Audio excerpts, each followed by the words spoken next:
धृतराष्ट्र, पांडु और विदुर के लालन पालन का भार भीष्म के ऊपर था। तीनों पुत्र बड़े होने पर विद्या अध्ययन के लिए भेजे गए। धृतराष्ट्र बल विद्या में, पांडु धनुर्विद्या में तथा विदुर धर्म और नीति में निपुण हुए। युवा होने पर धृतराष्ट्र अंधे होने के कारण राज्य के उत्तराधिकारी न बन सके।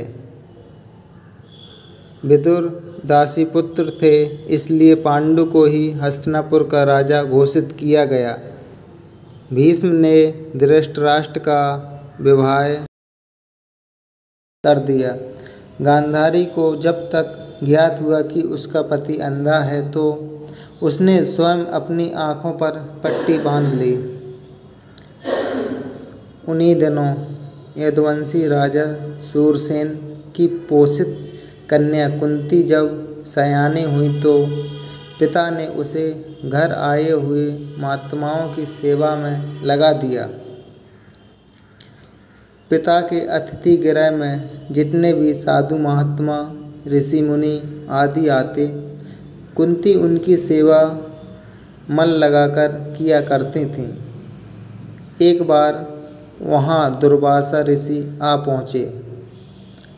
कुंती ने उनकी भी मन लगाकर सेवा की।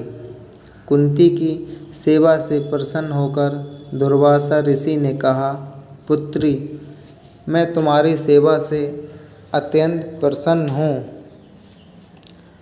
अतः तुझे एक ऐसा मंत्र देता हूँ जिसके प्रयोग से तू जिस देवता का स्मरण करेगी वह तत्काल तेरे समक्ष प्रकट होकर तेरी मनोकामना पूर्ण करेगा।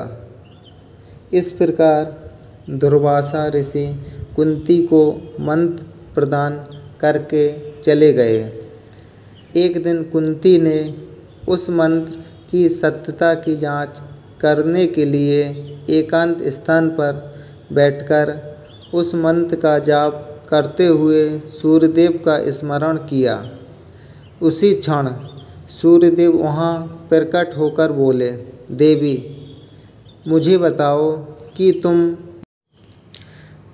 मुझसे किस वस्तु की अभिलाषा करती हो। मैं तुम्हारी अभिलाषा अवश्य पूर्ण करूँगा। इस पर कुंती ने कहा, हे देव, मुझे आपसे किसी भी प्रकार की अभिलाषा नहीं है। मैंने तो केवल मंत्र की सत्यता परखने के लिए ही उसका जाप किया है। कुंती के इन वचनों को सुनकर सूर्यदेव बोले, हे कुंती, मेरा आना व्यर्थ नहीं जा सकता। मैं तुम्हें एक अत्यंत पराक्रमी तथा दानशील पुत्र प्रदान करता हूँ। इतना कहकर सूर्यदेव अंतर्ध्यान हो गए। कुंती ने लज्जावश यह बात किसी से नहीं कह सकी। समय आने पर उसके गर्भ में कवच कुंडल धारण किए हुए एक पुत्र उत्पन्न हुआ। कुंती ने उसे एक मंजूषा में रखकर रात्रि वेला में गंगा में बहा दिया।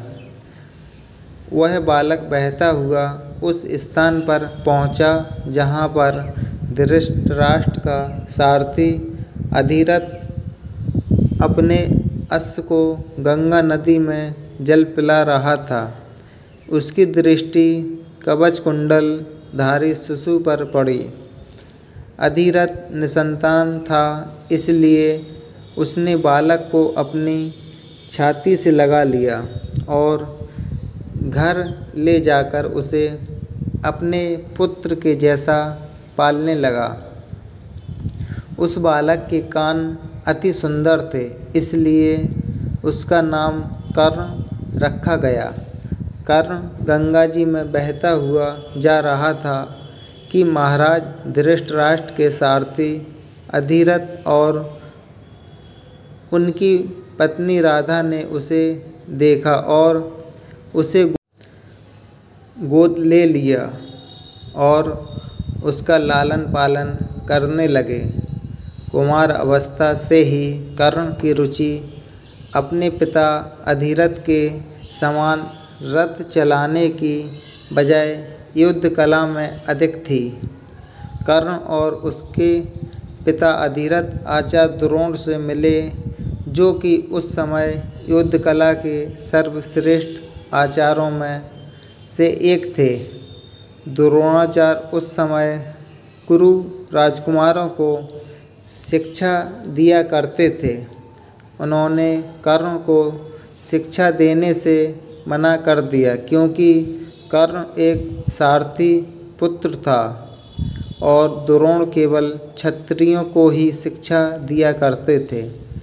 द्रोणाचार्य की असम्मति के उपरांत कर्ण ने परशुराम से संपर्क किया, जो कि केवल ब्राह्मणों को ही शिक्षा दिया करते थे। कर्ण ने स्वयं को ब्राह्मण बताकर परशुराम से शिक्षा का आग्रह किया। परशुराम ने कर्ण का आग्रह स्वीकार किया और कर्ण को अपने समान ही युद्ध कला और धनुर्विद्या में निपुण किया। कर्ण को उसके गुरु परशुराम और पृथ्वी माता से श्राप मिला था। कर्ण की शिक्षा अपने अंतिम चरण पर थी। एक दोपहर की बात है, गुरु परशुराम कर्ण की जंघा पर सिर रखकर विश्राम कर रहे थे। कुछ देर बाद कहीं से एक बिच्छू आया और उसकी दूसरी जांघ पर काटकर घाव बनाने लगा। गुरु का विश्राम भंग ना हो, इसलिए कर्ण बिच्छू को दूर न हटाकर उसके डंक को सहता रहा। कुछ देर में गुरुजी की निद्रा टूटी और उन्होंने देखा कि कर्ण की जांघ से बहुत रक्त बह रहा है। उन्होंने कहा कि केवल किसी क्षत्रिय में ही इतनी सहनशीलता हो सकती है कि वह बिच्छू डंक को सह ले, ना कि किसी ब्राह्मण में। और परशुराम ने उसे मिथ्या भाषण के कारण श्राप दिया कि जब भी कर्ण को उनकी दी हुई शिक्षा की सर्वाधिक आवश्यकता होगी, उस दिन वह उसके काम नहीं आएगी। कर्ण, जो कि स्वयं से ये नहीं जानता था कि वह किस वंश से है, ने अपने गुरु से क्षमा मांगी और कहा कि उसके स्थान पर यदि कोई और शिष्य भी होता तो वो भी यही करता। यद्यपि कर्ण को क्रोधवश श्राप देने पर उन्हें गिलानी हुई, पर वे अपना श्राप वापस नहीं ले सकते थे। तब उन्होंने कर्ण को अपना विजय नामक धनुष प्रदान किया और उसे ये आशीर्वाद दिया कि उसे वह वस्तु मिलेगी जिसे वह सर्वाधिक चाहता है। अमिट प्रसिद्धि कुछ लोक कथाओं में माना जाता है कि बिच्छू के रूप में स्वयं इंद्र थे, जो उसकी वास्तविक क्षत्रिय पहचान को उजागर करना चाहते थे। परशुराम जी के आश्रम से जाने के पश्चात कर्ण कुछ समय तक भटकता रहा। इस दौरान वह शब्दवेदी विद्या सीख रहा था। अभ्यास के दौरान उसने एक गाय के बछड़े को कोई वनीय पशु समझ लिया और उस पर शब्दवेदी बाण चला दिया और बछड़ा मर गया। तब उस गाय के स्वामी ब्राह्मण ने कर्ण को श्राप दिया कि जिस प्रकार उसने एक असहाय पशु को मारा है, वैसे ही एक दिन वह भी मारा जाएगा। जब वह सबसे अधिक असहाय होगा और जब उसका सारा ध्यान अपने शत्रु से कहीं अलग किसी और काम पर होगा। इस प्रकार कर्ण परशुराम का एक अत्यंत परिश्रमी और निपुण शिष्य बना। कर्ण दुर्योधन के आश्रय में रहता था। गुरु द्रोणाचार्य ने अपने शिष्यों की शिक्षा पूरी होने पर हस्तिनापुर में एक रंगभूमि का आयोजन करवाया। रंगभूमि में अर्जुन विशेष धनुर्विद्या युक्त शिष्य प्रमाणित हुआ। तभी कर्ण रंगभूमि में आया और अर्जुन द्वारा किए गए कर्तव्यों को पार करके उसे द्वंद्व युद्ध के लिए ललकारा। जब कृपाचार्य ने कर्ण को द्वंद्व युद्ध को अस्वीकृत कर दिया और उससे उसके वंश और साम्राज्य के विषय में पूछा, क्योंकि द्वंद्व युद्ध के नियमों के अनुसार केवल एक राजकुमार ही अर्जुन को, जो हस्तिनापुर का राजकुमार था, द्वंद्व युद्ध के लिए ललकार सकता था।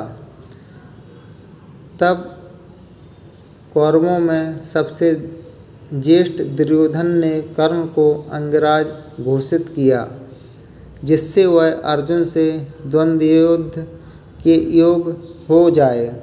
जब कर्ण ने दुर्योधन से पूछा कि वह उससे इसके बदले में क्या चाहता है, तब दुर्योधन ने कहा, वह केवल ये चाहता है कि कर्ण उसका मित्र बन जाए।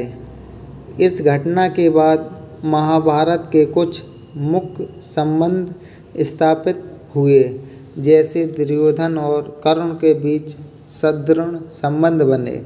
कर्ण और अर्जुन के बीच तीव्र प्रतिद्वंद्विता और पांडवों तथा कर्ण के बीच वैमनस्य। कर्ण दुर्योधन का एक निष्ठावान और सच्चा मित्र था।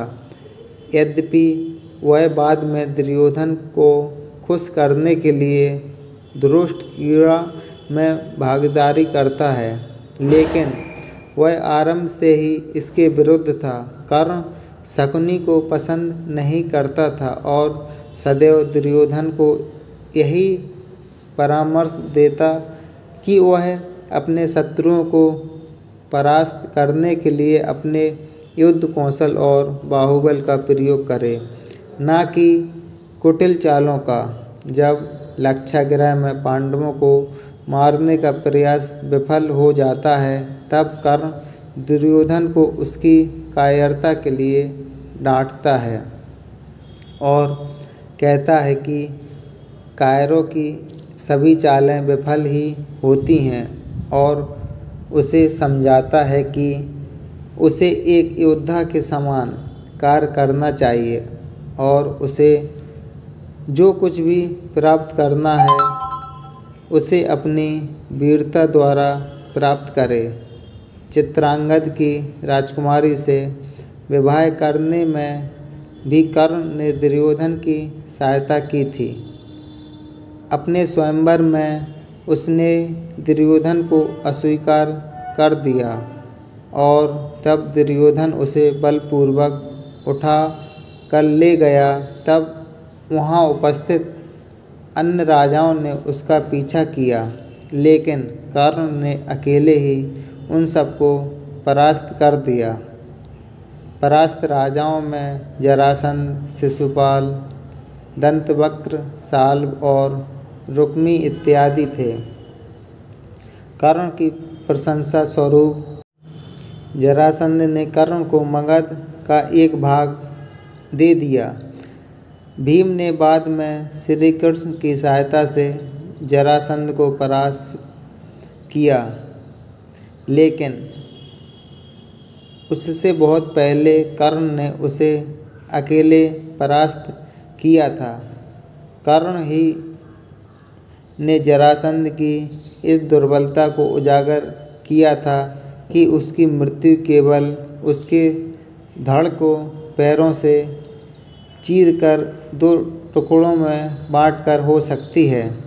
कैसी लगी दोस्तों ये धार्मिक कहानी कमेंट करके ज़रूर बताएं और हमारे यूट्यूब चैनल को सब्सक्राइब करें, जिससे आपको ऐसी ही धार्मिक कहानियाँ मिल सकें।